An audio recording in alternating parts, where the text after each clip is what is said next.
Guy, we're here. How are you? We're doing this, man. I'm doing good, man. It's good, man. How are you? Good, thanks, man. Good. So excited, brother, to Yeah. have you here. Me too, man. It'd be great to be here. Yeah, number 35. Yeah. Mate, you nervous? No, I'm all right, man. Things are good. I'm feeling good. Feeling good. Yeah, yeah. How many deep and meaningful chats have we had about relationships, mate? That's true. Yeah. So many. Like what? 27 years, right? Yeah, right. Yeah, well, yeah, being friends for about since we were 10. Yep. Excited to have you on, man. You've chosen 4 here. So we'll start. We'll get into them, man. We'll tackle them. We'll have a random one at the end. It's number 5, and Thanks, man. Excited, Dude. bro. Excited, bro. Honored to be here, Jay. Honor, mate. Yeah. Mate, it is an honor to have you here, brother. So thank you. Thanks, bro. Cool. All right, I'm gonna start. Go for it. Start with this one. Do you believe in soulmates, or do you believe that any potentially great relationship is still going to require a lot of work? Yeah. Okay. Well, this is an interesting question. I mean, growing up, everyone hears about the one. You know, the one. Is she the one? Is he the one? Is she the one? But I think that's pretty much a bit of a Hollywood sort of thing, to be honest. This is just my sort of view on things. I think, definitely. I think there can be several choices that you can choose for the perfect marriage partner, and no matter who you do choose, it is going to take work and sacrifice and love and just loving one another and serving one another in love to make that relationship work. So whether there's, soulmates is an interesting term, but do I believe in soulmates? I think souls can be connected, definitely, especially if you got personality similarities and you bond. Like bonding is important. Emotional bonding is important, and the more you're emotionally bonded to a person, then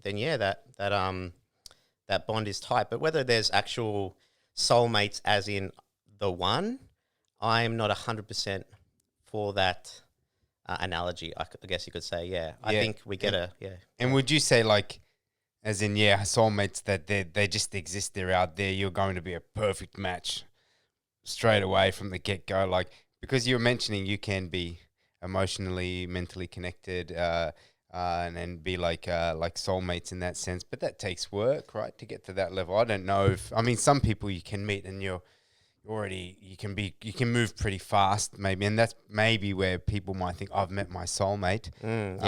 Initially in those early stages of meeting someone, and maybe they're just on par with their humor, and they're both vulnerable straight away, and they can feel safe emotionally, and they connect mentally, and they can start to believe that, I've met my soulmate, this is my soulmate. But inevitably, life kicks in and struggles come in, and even if it takes 2 years, right, that honeymoon period fades, and life gets in the way, and then maybe there's some arguments and some fights, and they can start to feel like, maybe it wasn't my soulmate, right? But when you're saying that you don't believe in that, right? Because then even if you do have an initial spark, usually a connection mentally, emotionally takes time, firstly. And if it does happen straight away, inevitably you're going to hit a brick wall. Yep. And then that doesn't cancel out that person as being a great fit for you. It just, you have to work, right? You've gotten to the part of the relationship where, right, you got to start working now. Totally. Yep. Yeah. So totally. I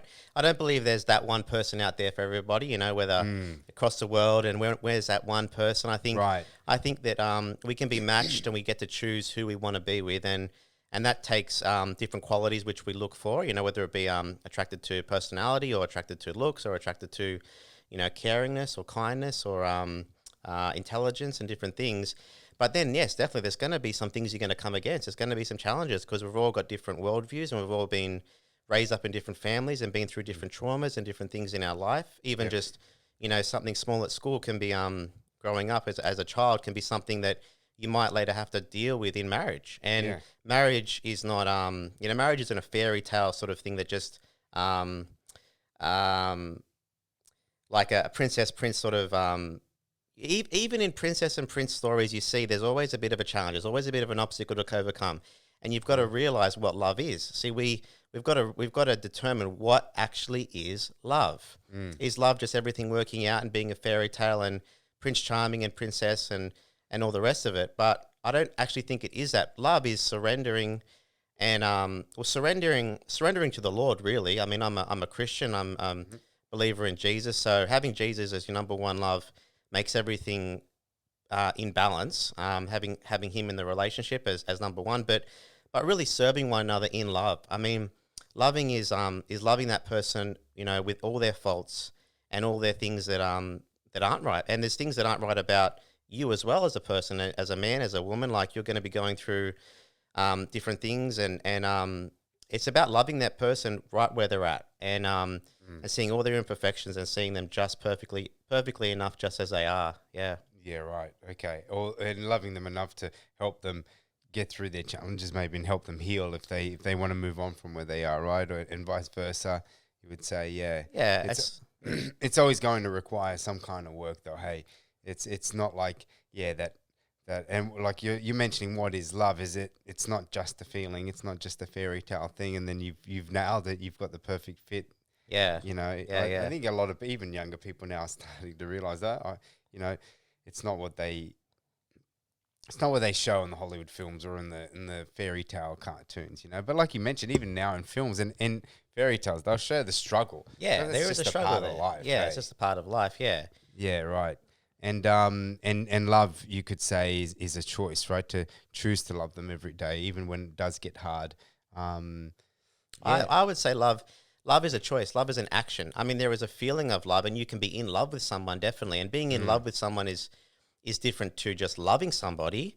And there's also different types of love. There's a romantic type of love. There's a which is called agape, or and there's just a brotherly love, a friend love, But when we're talking about a romantic type of love, I mean, yes, there is going to be that affection and those feelings and chemistry. Chemistry is a big thing as well. You've got to have that chemistry between someone.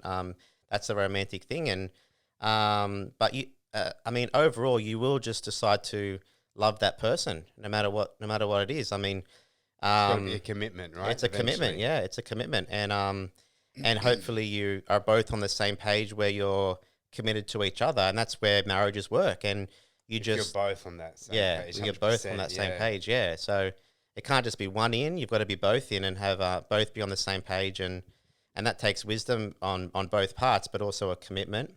And that's what a marriage is. It's a covenant, and it's something that you. I know that there are certain circumstances where marriages don't work, and that's not good for the person, obviously. And God doesn't like His children going through that. You know what I mean? That's the reason why marriage, divorces and stuff aren't. I mean, God. Because it hurts the person going through it. It hurts his children. What it does to that person. But ultimately, it's really just when you do find that person and just trying your best in every circumstance to work through each struggle and work through each boundary and just deciding to make it work no matter what. Yeah, all right, 100%. I think you both have to be on that level. And again, that doesn't sound like a soulmate situation, but that's the reality of what long-lasting love needs and requires for it to be long-lasting, right? So I love that. And just on a final note, imagine if there was just one soulmate for us all. Someone's bound to get it wrong, right? And then what happens? Exactly. It's ruined for all of us. Everybody. Domino effect. Domino effect, yeah. God. All right, man. Awesome. Let's go on to number 2. Go for it. Cool. Okay. I think this is a good segue for this one. Go for it. Why do you think men and women cheat when they cheat? Okay, yeah. Just going on the last question as well, going to a segue into this. I think in any relationship, like, it's all good to have the honeymoon period and everything, but then when life comes around, you start getting into work and you start having kids and just the busyness of work schedules and daily life. See, you can lose the passion, you can lose the fun. So it's important to have date nights, and it's important to be fun with one another. It's important to play with one another. It's important to be intentional about knowing each other's love language and filling up their love tank. You know what I mean? So going to the question, why do people cheat? Well, they're obviously not feeling their love tank is full from the partner that they're with. So I mean, obviously being playful is important. I mean, God made us to be playful and have fun. I mean, having fun is an important part of life. It's having 100%. laughter, and it's not all the seriousness and stuff. It's just a lot of laughter, a lot of fun, a lot of playing together and playfulness, and these all make a great relationship. Plus, going through the tough times and being there for one another and supporting one another and being a rock together as a home team. I like to say, like being a home team. You know what I mean? So, but I guess why do people cheat? Well, they're obviously not feeling. There's two reasons, I think. They're obviously not filling their love tank, their physical, emotional love tank full from their partner. Now, to get your love tank full, we've all got love languages, right? There's five love languages. There's words of affirmation, acts of service, gifts, quality time, and physical touch. Yeah. So finding out, and there's the 5 love language quiz that Gary Chapman does, which you can find out what your main love language is. Finding out what your partner's love language is a big thing to help fill their love tank up. Yeah, bring that up a lot in this podcast, actually. I think it's one of the questions, but it is a very important thing to know. Totally. Like, if you're with someone, like, and to know yours as well, so you can communicate that with to know your yours, partner. exactly, right? So if your partner's main love language is physical touch, but you're just showering her with gifts, well, she's not really going to feel that much, you know what I mean? So you need to, or if it's quality time, or on the other hand, if her love language is gifts, and you're just giving her lots of acts of service, well, it's not really going to fill her up like that, you know what I mean? So you've got to find what is that person's love language and work out what it is for you too. So for me, words of affirmation is big. So, I mean, having positive words spoken over me, by my partner, just, I mean, you've got enough people against you in life, you know what I mean? So you sort of need that one person who's always for you, you know what I mean? You hope your partner is that. Yeah. For So, sure.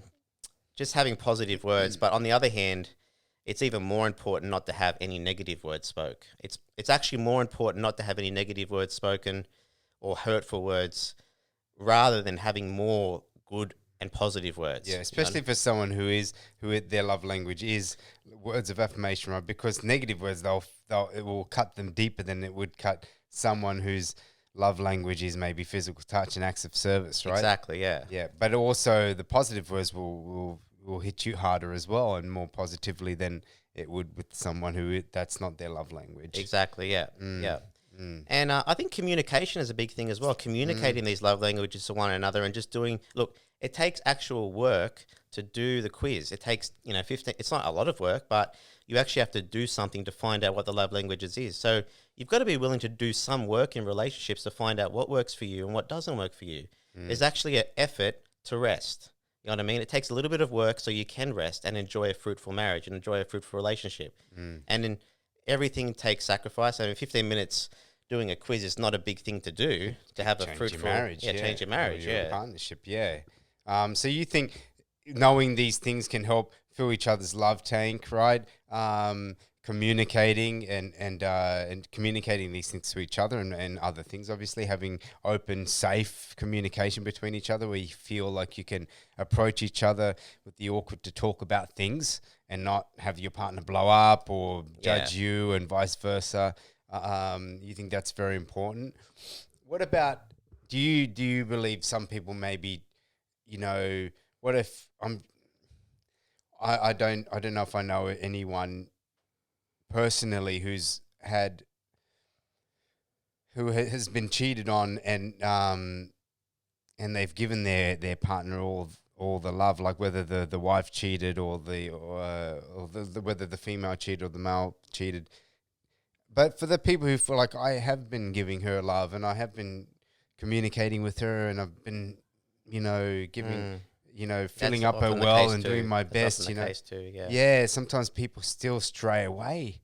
And especially maybe if they don't have any moral standards, that's a bad thing, you know what I mean? Obviously, you mentioned you're a Christian and a lot of Christians and most human beings would regard cheating on your partner is not a cool thing to do, right? You don't even have to be Christian, really. But there are some people that maybe don't see it as such a bad thing, maybe. And do you think it's it can be a little bit of selfishness, like or just a distraction. And obviously, we're human beings. I've had to learn that your partner's still going to feel an attraction for other men and other people, right? And so are you as a guy. You're going to be attracted to other women. But it's how you choose to respond to that desire that can become awakened in you when you see someone, or even harder when maybe it's someone you interact with every day at work or in your studies or whatever, and you're coming across this person, and like, do you think sometimes just some people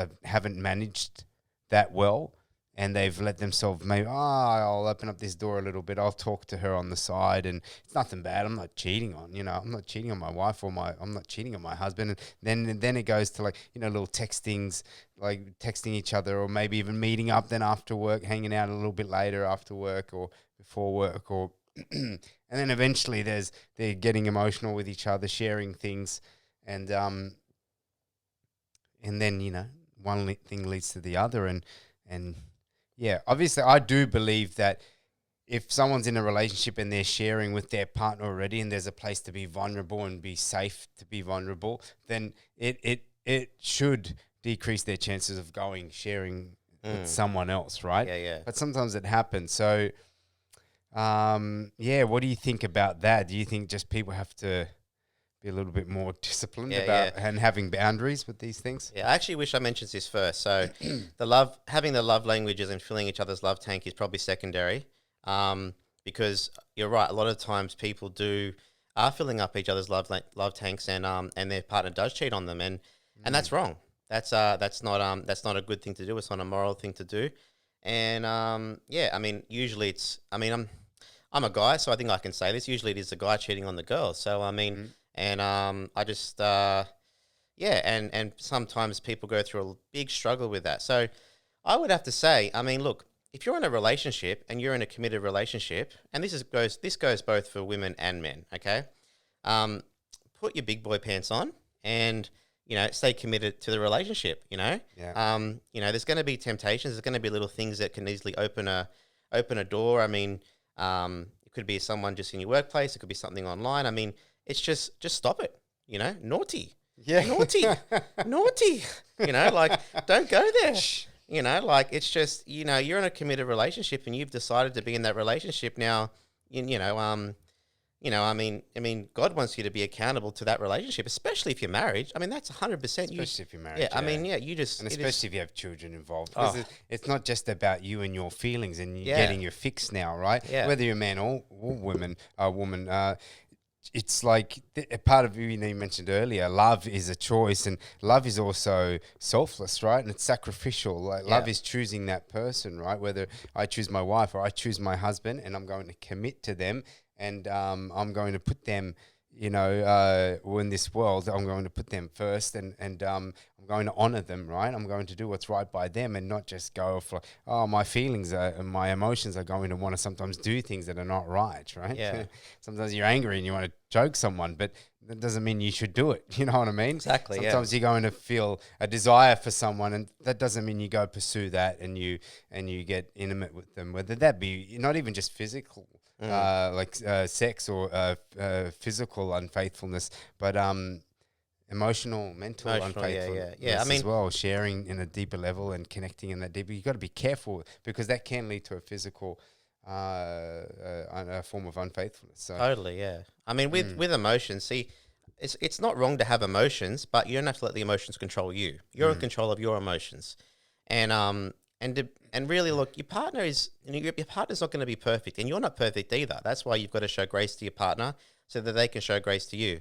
And ultimately, look, I'm speaking from a Christian point of view here right now, but you really need to find your love and your security and your identity through Jesus. Having it through Jesus means that, your love tank's already filled no matter what, and that way you're giving to your partner out of the overflow of the love that God has given you, I love that. I mean, God, That's nice. Jesus died for us on the cross, and he was raised again to give us life. So, I mean, now we can give that life to our partner, and it doesn't mean we have to be a doormat. That's not what I'm saying. But I mean, boundaries are important. Boundaries are important, but just being able to love your wife and be a good husband, and then the wife to be the wife to be a good wife to the husband, and et cetera, et cetera. So I think there needs to be boundaries within the relationship that you both communicate and are very clear on, and then maybe also communicate the boundaries you're going to have for yourselves to honor each other while you're out there in the big world, right? Yeah.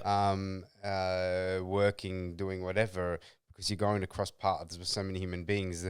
The goal isn't to keep each other away from the world and lock your wife in the room or your husband away, and and don't talk to ladies or don't talk to women or to men, but set boundaries. And both agree on these are the boundaries we're going to set within our relationship. And when we're out there in the public with people, like maybe no one-on-ones with the opposite sex, especially at certain times of the day in certain places, right? Like if I was married, I wouldn't meet with a girl I work with, especially if I was attracted to her. I wouldn't meet with her at her house in the evening, especially, because we're going to talk work or whatever. Yeah. Setting boundaries, right? Setting boundaries and having trust as well. Trust is a big thing. I mean, without trust, any relationship is not really going to work. It's going to crumble eventually. Just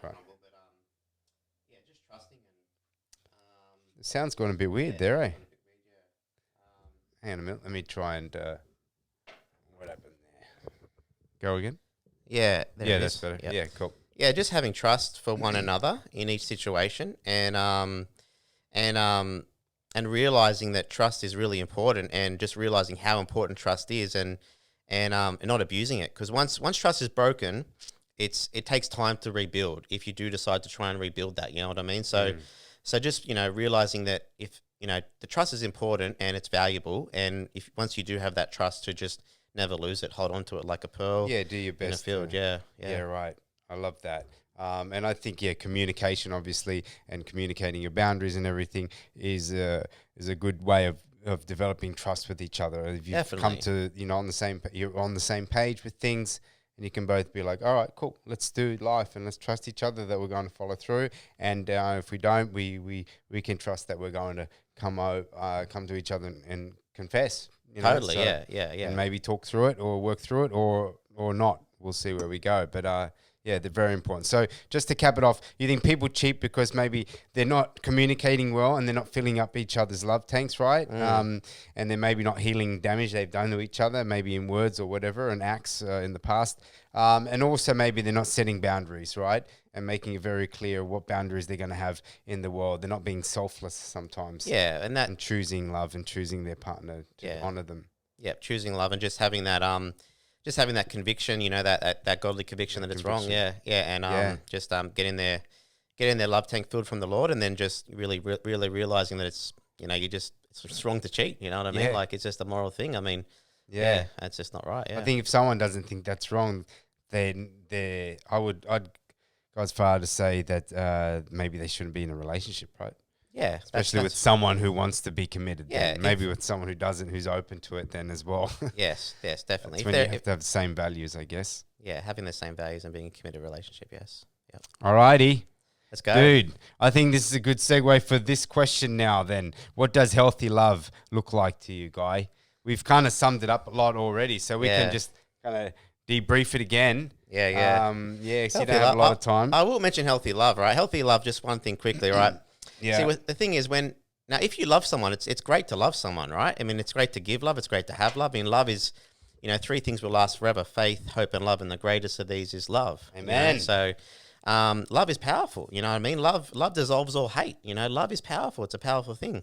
But the thing is, right? See, when you tell your partner that you love them, okay, that's a great thing to do, right? And now, obviously, you want to know that you're loved back, but if you do say I love you and you really, really, really do need to hear that I love you back, right?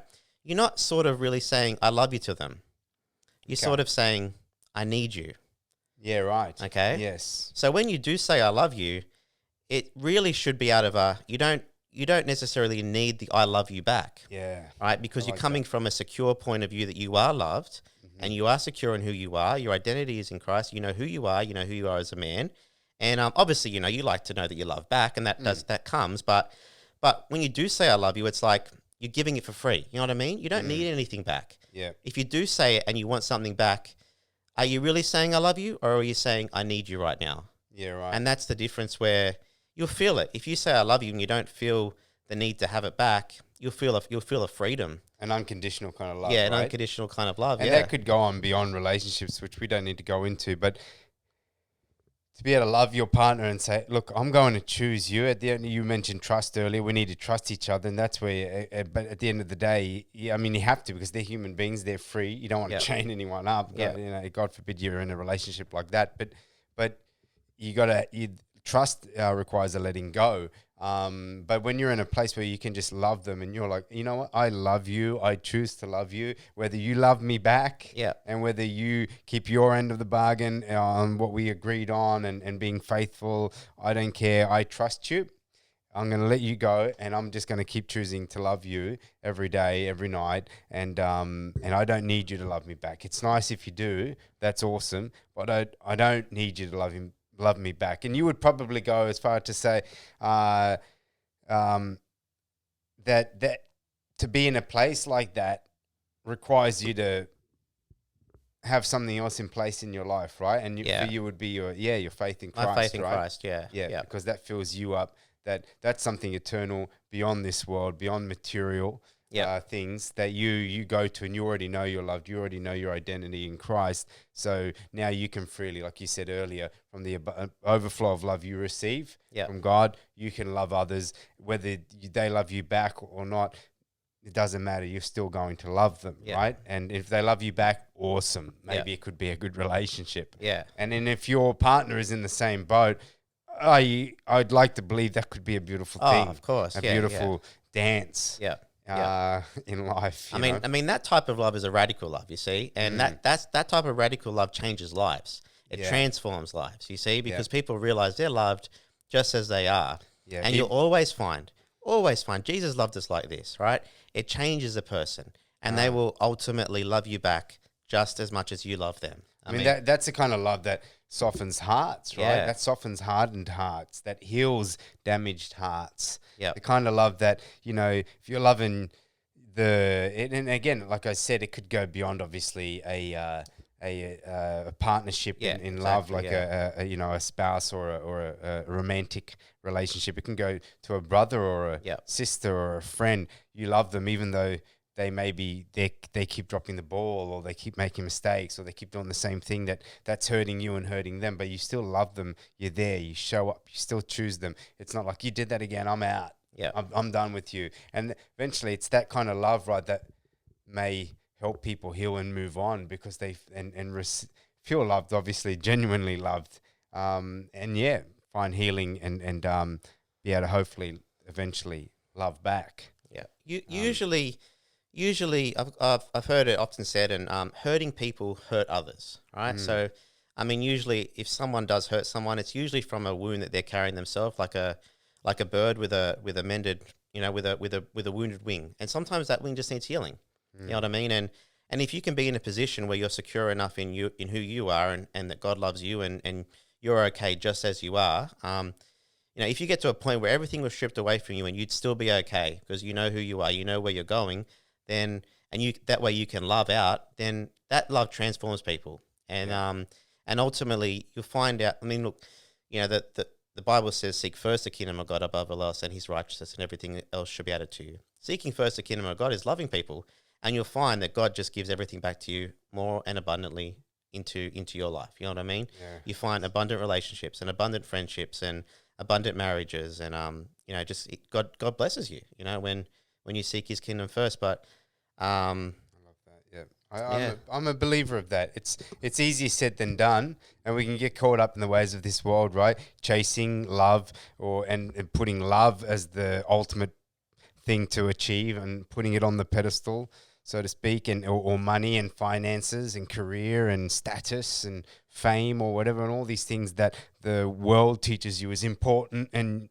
if you have more of these things, you'll be loved more, and you'll find more love, and more people will be attracted to you, and you'll be an awesome person and a legend in the eyes of people, But it's funny, like God says, like seek first the kingdom, which is love, right? And living in love, which is more sacrificial. The ways of the world is like this.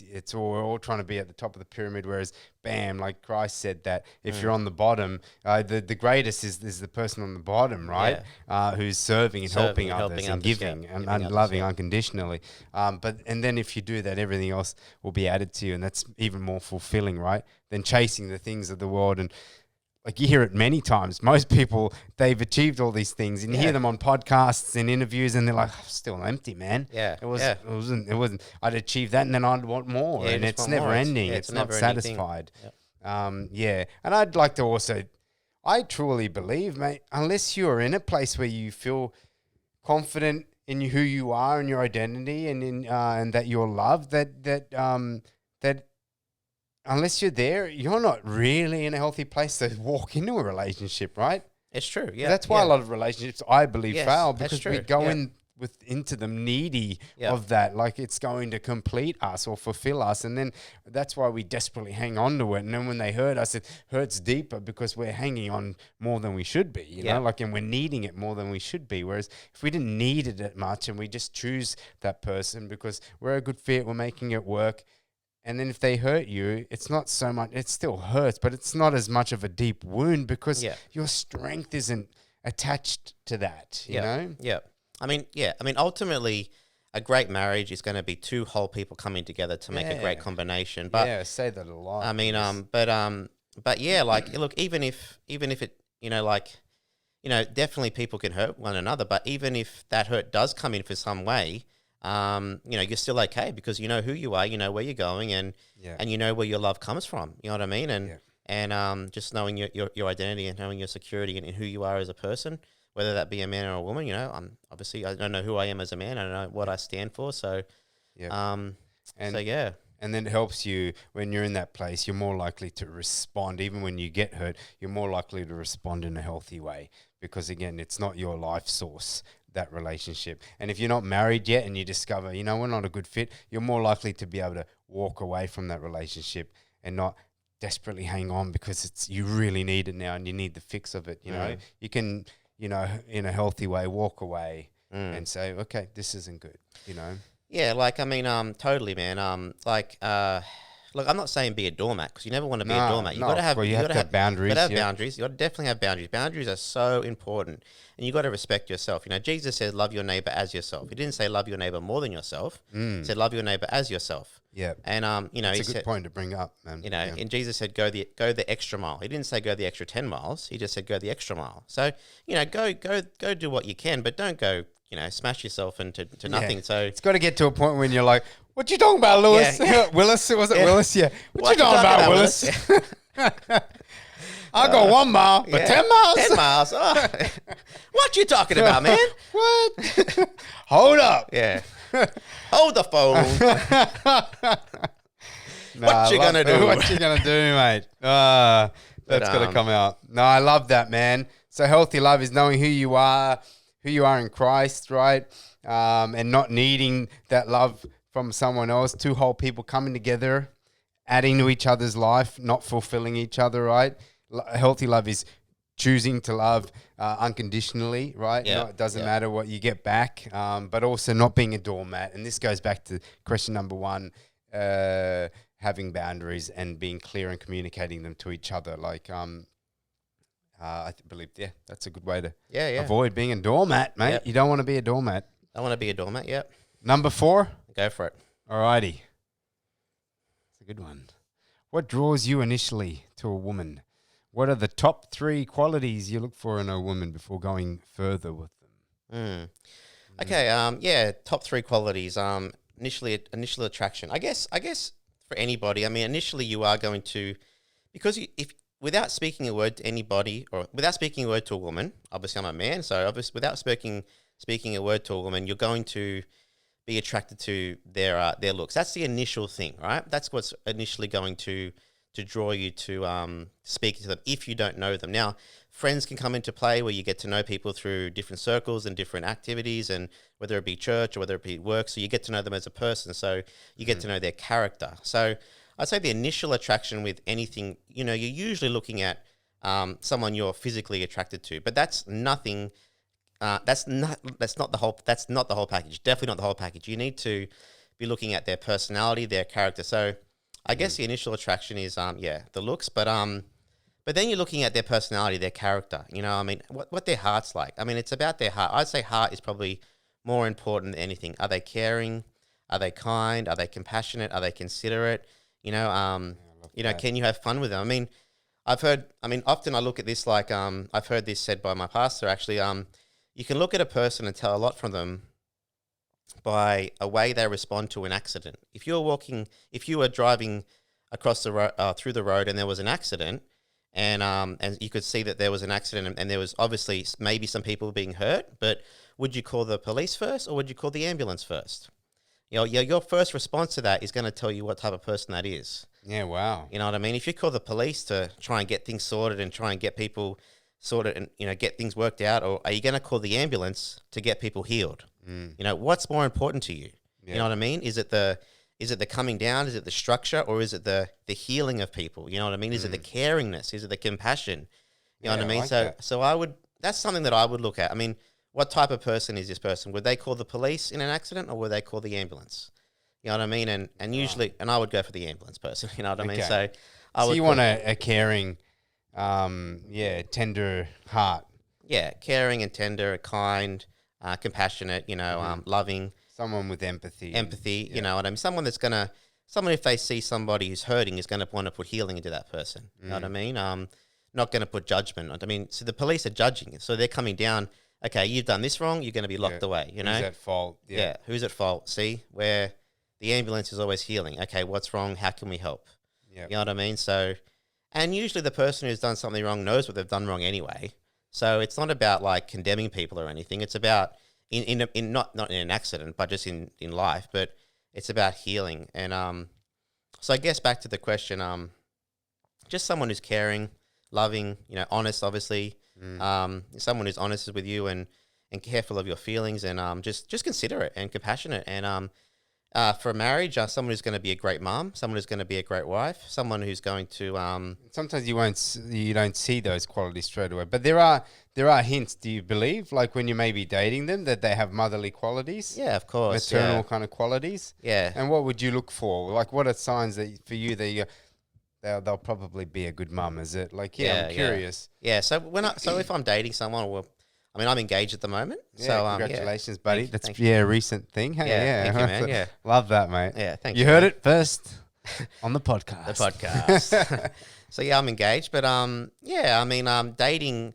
So dating, you know, I was you know, I think it's good to take things slow with everything. And I mean, we were just talking about this before, Jay. Like, you know, as a guy, you don't need to go and do flashy sort of, you know, dinner dates on the first date or anything. Just a simple coffee date. Done that mistake a few times. Yeah, same here. I love the coffee dates, man. Yeah, just a simple coffee date where you get to know one another and learn about one another. And I mean, all that sort of stuff can come later. You know what I mean? Like, especially for a first date, for a first date, the coffee date, and just get like to know each other. All the dinner dates can come later and stuff like that. So, but yes. So how would you start to see what are signs for you? Telltale signs that she's got the maternal qualities I'm looking for. Okay, right, yeah. Just a couple. Yeah. Well, a big thing is how they are with animals, I think, as well. That's one thing. So just how they are with animals, and if they've got any pets. Can learn. Yeah. Okay. Yeah. If they do have any pets, how well do they look after them, or how motherly are they with their pets? You know what I mean? Like. That can show a lot of maternal instinct, and even when they're around kids, you know, how are they with other kids? How are they with your nephews and nieces? And do they talk about kids? I mean, can you see they're going to be a good mum? Would they protect their kids? I mean, you can tell these qualities in a person when you spend time with them. You get to know one's character. See, character is everything. Once you get to know somebody's character, you can go into what you can usually assume. I mean, assuming things isn't great, but you can sort of see in the future what would their response be to this certain thing. How would they be as a mother? How would they be as a wife? Would they be protecting and all that sort of thing? And that's not that you're judging them. I think it's wise to start assuming some things or getting an idea and making some kind of like judgments, for a lack of words, that of what they, you know, I think we're constantly assessing each other. We're in relationships, and if you're not, that's pretty foolish, you know, and that's how you get burnt. But I would say it's not even a judgment, Jay. I think it's more just you're just doing life with them, and and you just see something that happens, and you just think, wow, that's an admirable quality that I see that could be a really great mum. Like, and you just or vice versa. Oh, I don't. That doesn't sit well. sit I well don't with like me, what happened there, right? Yeah. Cool. All right, mate. Some good qualities, man. So obviously, physical attraction draws you in. I think most guys would say this. It's the same for me. Like, the physical attraction makes me curious and wanting to get to know them more. But it doesn't end there. Obviously, if I'm attracted to them, but they don't have a soft heart, or they're not the kind of character or person I enjoy or desire, then I'm not going to, pursue them. And then there are some girls that they have the character. Maybe I'm not attracted to them, but I want them in my life. I want their friendship. I think they're a good human being. So physical attraction and caring heart, honesty and motherly qualities, which is like, you mentioned a few other things, but they're the kind of gist of it, the main three. So I will just finish on this last one as well for this question. Just the same values as well, the same values. So for me, it's obviously having the same Christian values and having Jesus in their heart, but like just having the same values in life and going forward in the same direction in life, I think is really important in any relationship. I bring that up a lot in this podcast. I think it's very important. There are some things you can be different, and it's fine. It might even add some more zest to the relationship. But there are some things I believe you should be on par with together, and it'll help with raising children, especially as well. If you have different beliefs, what are you going to teach your kids? What are you going to do in times of turmoil when you come together and pray to different things or trust in different things? I don't know. It could be chaotic, So I agree with that. I like that, man. Good one to bring up as well. Thanks, before we move on. All right, mate. Number 5. I know you don't have much time, guys, so we're going to get into the random. Move this around, mate. You want to pick it out? Here it goes. Here it goes. All righty. Okay. What is that? I'll read it out. Yeah. Why do you think people associate being in love with someone as having ownership or possession of them? Do you think this is healthy or toxic? Okay, well, this is an interesting one, eh? This is yeah. That makes sense to you, right? Yep, you know what it's actually saying. Yep. Yeah. Okay. I got some interesting questions from the women. I had a lot of women write to me and who've been on the podcast and what questions they have for men. So this is one of the ones they brought up. So yeah. Okay. I think being in love with someone, having ownership or possession of them. See, that's not right. That's not healthy. That's not a healthy thing to have. That is a toxic thing to have. I see a lot of this with men, with certain women. They feel like they own their woman, or it's their property. Yeah, it's their property, and it's ownership of that woman. Which, there is a commitment when you get married, for sure. But it's a commitment. It's not an ownership. Even when you're married, you don't own them, right? Yeah. You are your own person. So do you think this is healthy or toxic? I don't think it's healthy to associate being in love with someone as having ownership or possession of them. Why do I think people do that? Okay, so why do I think people do that? I think really they don't realize what love is. They don't realize what a relationship is. This goes on a lot of what we've been talking about. Just because I'm in a relationship with someone and just because I love someone doesn't mean I own that person and they owe me anything. Nobody owes anybody anything. You don't owe me anything. I don't owe you anything, but so you give because you want to give. You do because you want to do, right? That's where the power comes from. You love because you want to love, right? When things come with strings attached, things don't work out so well. That's called manipulation. Okay, so like you got to give out of your own heart, out of your own love, coming from a secure place and loving that person. And in marriage, it's a selfless love. Now, obviously, you want to be wise in who you choose to marry because you don't want to get crushed and you don't want to be hurt and you don't want to be like, obviously, you want to marry someone with the same values who is going to value you as a person because you get to choose who you marry. You get to choose your wife or husband. Yeah, so it's a good thing, right? So you get to choose who you marry, and that's the whole dating process. But you definitely don't own that person. I mean, God owns that person. God is in control. He's the creator of the world and universe. I mean, Jesus is the creator of the world and universe. So, I mean, you're in a relationship, but you're supposed to love that person. You know what I mean? Lay your life down for one another. I mean, often I thought, I'm coming from a man's point of view, and this is biblical as well, but the husband will lay his life down for his wife, just as Christ laid his life down for the church, which is the church is the bride of Christ. So, as a man, I mean, would you lay your life down for your wife? Would you lay your life down for, your partner? Obviously, I'm a Christian, so I'm looking into a marriage type of view, and yes, I would. That comes down to the point of view. What type of man am I going to be, Would I lay my life down for my children? Would I lay my life down for my wife? And the answer is yes. And that's where love comes from. You see, that's the power of it. And you would do that not because you want something back in return or to claim ownership of that person. No, it's a love. It's I'm no saint. I mean, look, well, okay. I mean, we're all saints if we're born again Christians, but I know what you mean. Yeah. We're not perfect. We're not perfect people. We're going to drop the ball. Yeah, but we're going to make mistakes. But like we're sinners and saints. But like in biblically, So no, I gotcha. Yeah, you got me. Yeah. So but you lay your life down for your relationship, and God's given me everything, so I'm going to lay my life down. And it's a selfless love where it's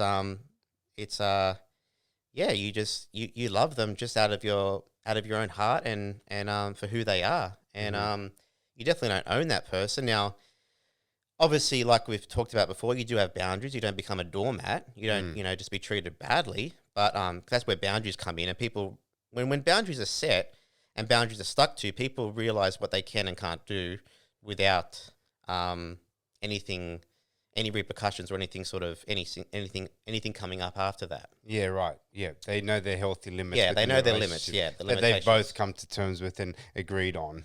Yeah, exactly. Right? Yeah, that they feel like this is going to keep our marriage safe or our union safe and healthy. Totally. Right? Yeah. But then, like you said, whether you're dating and you have these boundaries, or even more so married and you have these boundaries, that doesn't mean you own them now or she owns you. There's still, like you mentioned earlier, then you have to let them go and trust them. Exactly. And you just need to do your part. Yeah. You be faithful. You choose to love. And you hope that they choose to be faithful to you and love you. But you can't force them. You don't own them, right? You got to let them go and let them be. Whether they do something or not, that's okay. Yeah, unfortunate, it happens, But the more you don't, if you're not plugged into this relationship as your life source, and if it falls apart, you fall apart with it. That's you being plugged into something higher and more eternal, and getting your strength and identity from more from other than the relationship, right? From eternal things.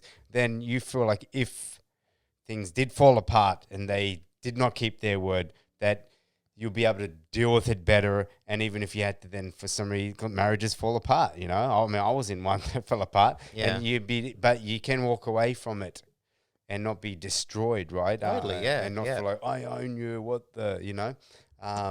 and I think that goes back to the other word. That's what probably healthy love looks like, right? I'm not an expert, but I'd like to think that's what healthy love looks like, not owning each other. Hey? Yeah, definitely not owning each other. Like having ownership and possession.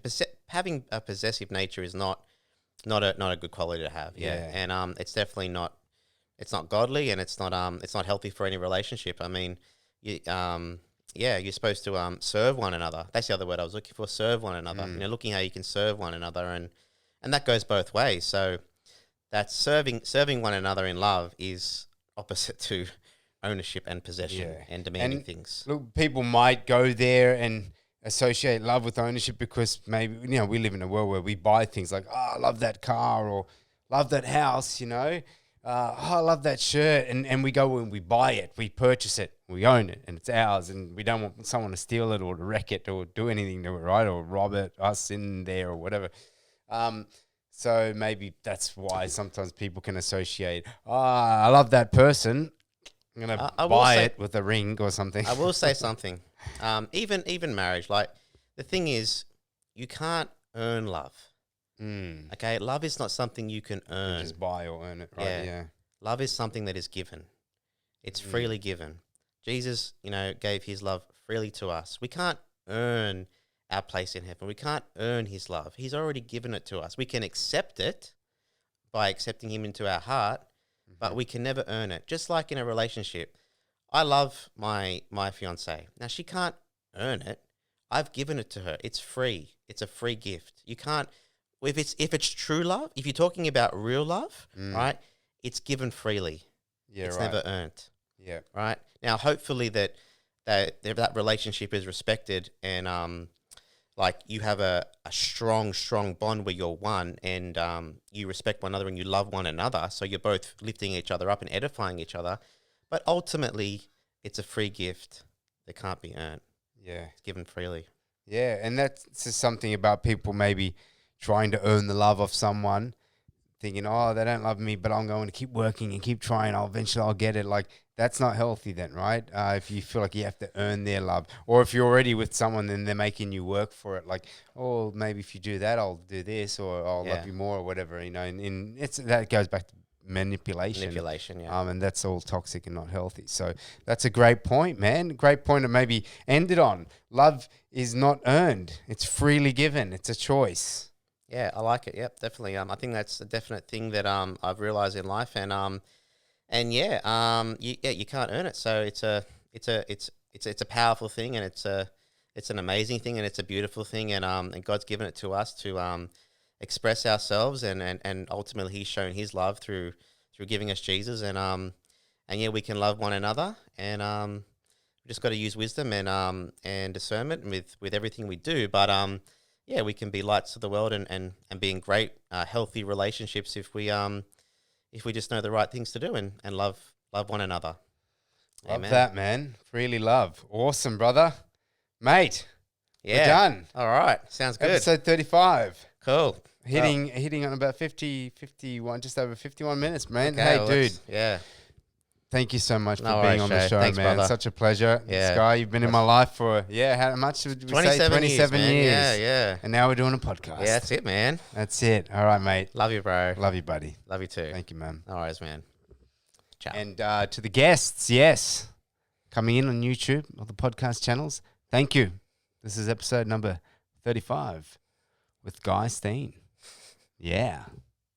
Well, guys, hope you enjoyed that episode. If you did, please be sure to subscribe, follow, leave me a rating, a like. All those things help to build the podcast. And if you like this episode specifically, please feel free to share it with any family, friends, colleagues, anyone you think might be interested. Also, if you have any questions you'd like to send me, or any questions you'd like to add to the men's podcast series or the women's podcast series, any feedback, any praise, I like praise, or if you just want to reach out to me, you can do so by emailing me at datingsteadygo@gmail.com. That's DATINGSTEADYGO@gmail.com.